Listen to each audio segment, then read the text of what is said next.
Yeah, it's all coming out. The truth shall set you free. Sophie, one half of the Blonde Bombers, Sophie, the Trophy Cunningham, launched her new podcast, and boy, she exposing the WNBA. Y'all are getting exposed for the nasty work y'all was doing. We said over and over again, and people tried to act like us, Caitlin Clark, Indiana Fever fans, were crazy and being soft when we said, yo, she's clearly being targeted. Sophie Cunningham just detonated a truth grenade bigger than a finals buzzer beater. Apparently, some players aren't just guarding, they're scheming sabotage. Envy? Check. Cheap shots? Double check. It's like the WNBA decided to host a Mean Girls reunion with Caitlin Clark cast as a target. What we're watching isn't basketball. It's cafeteria politics in sneakers. Sophie's spilling hotter tea than a courtside coffee in August, and she's not holding back. Sophie, if they didn't like you then, they sure aren't going to like you now. Sophie Cunningham has been making waves with the new podcast that she is now featured in, courtesy of The Volume. Sophie Cunningham letting it all out and not holding back one bit. She calls out the old guard. She calls out the people out there who refuse to say Caitlin Clark is the face of the league. If Caitlin Clark bounced from the WNBA tomorrow, half the league would spiral into group therapy. ESPN's summer schedule would collapse like a Jenga tower. And fans like you, the loyal, stat-obsessed, late-night highlight-watching diehards, would just flick the switch and leave. The memes? Gone. The spicy Twitter threads? Extinct. It would feel less like sports ending and more like your favorite series getting canceled mid-cliffhanger. She's the most flagrantly foul player in the league. She gets hacked and grabbed all over the floor, knocked to the floor when the ball's not even in play. The refs don't call anything. Kathy Engelberg act like she got vision like Stevie Wonder, and she don't see any of this. This is ridiculous. She's the cash cow. She's the reason that people are even watching all of this. She's the reason for all of this stuff. And she is blatantly, clearly being targeted. Clearly. And everybody act like we was making it up. Now we have Sophie Cunningham, a member of the Indiana Fever who was with the Phoenix Mercury last year, who's giving us insight to the conversations that were happening with the targeting toward Caitlin Clark. It was never about basketball, ladies and gentlemen. And here's the kicker. Some players wouldn't even fake sadness. Honestly, a few would probably bring streamers to her retirement presser. That's because Caitlin isn't just in the WNBA. She is the WNBA. She's a billboard, the broadcast, the ticket stub that makes a random Sky versus Fever game feel like must-see TV. Even when her teammates are bricking shots like they angered some vengeful rim spirit, people still tune in because it's her. Only one face of the WNBA. There's only one person that has casuals sitting down in front of a TV, glued to their sofa, watching the WNBA. Sophie Cunningham also talks about how teams target being rough with Caitlin Clark. We got to toughen her up. We got to rough her up a little bit. We got to really show her what it's like over here in the WNBA. And Sophie Cunningham says there's how we treat rookies, and then we had to add a little something extra for Caitlin Clark. She also talks about defending Caitlin Clark in that viral Connecticut Sun game and what the locker room chatter was between her and Caitlin Clark. Take Clark out of the equation, and it's not just Indiana crumbling. The illusion of league growth evaporates overnight. And this isn't breaking news. It's been whispered since her Iowa days. Every season it's the same red alert. The fan base is fragile. If Caitlin ever reaches a limit and says, "I'm done," engagement nosedives so hard, not even TikTok dances or flashy rebrands could resuscitate it. How about her podcast? She's already got 122,000 views in one damn day. And that's just the YouTube side. This podcast, I believe, is on The Volume, which is Colin Cowherd's podcast network. So that's a lot of... Cue Sophie Cunningham. She's that wild card character who ignores the script while everyone else politely pretends nothing's wrong. Sophie? She's tossing confetti and yelling, "Y'all catching this?" She can hit a jumper, clap back on your outfit, and roast the league in one sitting. So when she hit the mic and revealed players were purposefully targeting Caitlyn like she had a jersey labeled, "Please hit me," fans finally got the chaos and honesty they craved. It literally pisses me off when people are like, she's not the face of the league. Who would be? What? Sabrina? No. No, there's really good, well-known people in our league. I'm not discrediting them. We have a lot of badasses in our league. Yeah. Hell yeah to that. I'm all for that. But when people try to argue that she's not the face of our league, or if our league would be where we're at without her. And she wasn't exaggerating. Every game feels like who wants to foul Caitlin Clark? The hits, the whistles, the mystery calls. It's like refs are playing a video game and Caitlin's a glitch. Meanwhile, Indiana looks lost in limbo, and the league gaslights us by saying it's rookie bumps. Nah, this is jealousy with elbows.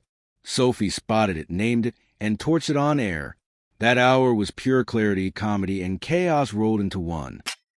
This Caitlin Clark friendship like a cow. She was on somebody's podcast and said, when people try to argue she's not the face of the league, you're dumb as shit. Now, mind you, face of the league and most popular are two different things. I don't think she's the face of the league, but I think she's the most popular in some sections. And here's the paradox. On one hand, the WNBA plasters Caitlyn's face across every ad, every promo, every sports segment. On the other, it acts like protecting her equals favoritism. That's like hyping a celebrity chef on your restaurant billboard while making them scrub dishes in the back. Sophie just cracked it open. She reminded us the league can't sell tickets on Clark while treating her like she's disposable. Shout out to Sophie Cunningham, a.k.a. the Pink Power Ranger, and Wes Wilson. They have a podcast called Show Me Something that they just launched. And yeah, I'm tuned in. So look, what we all been witnessing right before our eyes about our precious CC, my precious CC, Caitlin Clark, for the ones who didn't know. So basically, she was saying that when they was preparing, when she was on the other team before she came to the Indiana Fever, we talking about Sophie Cunningham. She was basically saying that the Phoenix Mercury players were basically game planning and saying that they was going to assault. And let's be clear, Sophie's more than her looks. That's garnish. The main course? She's fearless, hilarious, and buckets on command. She'll guard your star, drain a step back, then drop a one-liner worthy of late-night TV. That's why our defending Caitlyn matters. It isn't fake. It's not clout chasing. It's someone calling out the garbage because they actually care about the game. If more players had that fire, the WNBA wouldn't be circling the drain every rating cycle. One thing I like about Sophie is that she's tough. So when Caitlin Clark last week, or not last week, a couple days ago, when Caitlin Clark got destroyed, her girl Sophie came to her defense, and this was the most beast mode thing that I've seen a woman do in WNBA history. A little bit of LeBron James-esque type behavior. LeBron James literally flops every time somebody touch him. And I think that Caitlin Clark flop a little bit. I'm just saying, she kind of drastic. Her eyes, my eyeballs. And then they hit her and she fly across the... I don't think that girl that's number 3 ain't that strong. So yeah, Sophie said the quiet part loud. Loud enough that everyone had to listen. The league can put out boring PR about respecting athletes, but it doesn't land like Sophie clowning hypocrisy. She turned a podcast into a mini stand-up special and made the truth sound entertaining. And in doing so, she exposed the ugly truth. Caitlyn isn't being tested. She's being warned, and fans know it. In this case, Sophie Cunningham is not afraid to tell it like it is. Aaliyah Boston, another member of the Fever, who has a podcast. I talked about that earlier, that launching with Candace Parker, Post Moves. And now Sophie Cunningham joins the list of WNBA players with a podcast or an outlet like that. Of course, there are plenty. Angel Reese has hers, and the Stud Buds have their platform. So there are plenty of WNBA stars with an outlet like that. And now Cunningham has Show Me Something with TV personality Wes Wilson.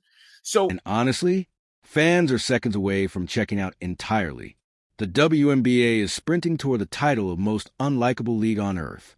It's like they're teaching a course in alienating supporters.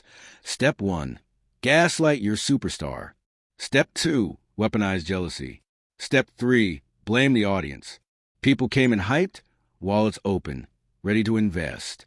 Now they're wondering if that merch order should have included a refund slip. Some of that is exactly what Sophie said. But I also think that she's defined herself as the enforcer now. And I think the fact that her teammates have her back and they're going to stand up for her is what they've been waiting for. Question is, will the rest? Which is why Sophie Cunningham has basically taken up the role of Caitlyn's enforcer. Forget psychic. She's hockey-style protection in sneakers. You hit Clark. Sophie's coming with a podcast takedown or a sharp 3 that feels like revenge. And she makes it look fun, like she's been waiting years to roast bitter vets who can't handle Gen Z rewriting the spotlight rules. Honestly, somebody get her a wrestling entrance theme already. You have seen players in our league try to toughen up Caitlyn. We call her CC. CC. For even when I wasn't on her team, I know the talks that Phoenix had in the locker room of no, we're going to prove her, we're going to show her what the W really is. You know what I mean? And I get it to a certain extent. And every rookie coming into the league, that's how you're going to treat them. But there's just more for her. So it's her second year. And now being on her team and seeing it, I'm what are people doing? Actually it's just too much. And now look at the result. Not cool. And of course, it's all happening on the Volume podcast. Sophie's hot takes land harder than a mid-July Phoenix bench, mixing comedy truth and just enough edge to leave bruises. That, my friends, is the Caitlin Clark effect. One rookie rewires the league, and suddenly Sophie has a platform to torch the nonsense. Together, they're the WNBA's first real buddy cop duo, the assassin and the agitator. And fans, we're locked in for the basketball, sure, but mostly for the chaos.